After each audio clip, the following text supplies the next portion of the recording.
2011 ഞാൻ സിനിമയുടെ മന്ത്രിയായിരുന്നു. അന്ന് കേരളത്തിലെ തിയേറ്ററുകളിൽ പാമ്പ്, പഴുതാര, പൂച്ച, പട്ടിയെല്ലാം ഓടുമായിരുന്നു.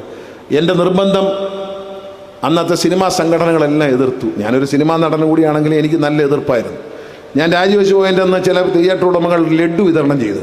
ആ ലഡ്ഡു വിതരണം ചെയ്തവരും അവരുടെ തിയേറ്ററുകൾ പിന്നീട് എയർ കണ്ടീഷൻ ചെയ്തു എന്നുള്ള ഒരു കാവ്യനീതിയാണ്. കാരണം ഞാൻ പറഞ്ഞപ്പോൾ ആദ്യം കേട്ടില്ല. പക്ഷേ ഇന്നൊരു കാര്യം നിങ്ങൾ ആലോചിക്കണം. സ്ത്രീകൾക്ക് ഇന്ത്യയിൽ സുരക്ഷിതമായി സിനിമാ തിയേറ്ററിൽ പോയിരുന്ന് സിനിമ കാണാൻ കഴിയുന്നതും മുഴുവൻ തിയേറ്ററുകളും എയർ കണ്ടീഷൻ ചെയ്തതും ആധുനിക സൗകര്യങ്ങളുമായ ഒരേ ഒരു സംസ്ഥാനം കേരളമാണ് എന്ന് നമ്മൾ ഓർക്കണം. സിനിമയുടെ കച്ചവട സാധ്യതകൾ ഏറ്റവും മുന്നിൽ നിൽക്കുന്ന ആന്ധ്രാപ്രദേശിൽ പോലും എയർ കണ്ടീഷൻ ഇല്ലാത്ത തിയേറ്ററുകളുണ്ട്. എന്നാൽ കേരളത്തിൽ എയർ കണ്ടീഷൻ ഇല്ലാത്ത തിയേറ്ററില്ല, DTS ഇല്ലാത്ത തിയേറ്ററില്ല, 4K ഇല്ലാത്ത തിയേറ്ററില്ല.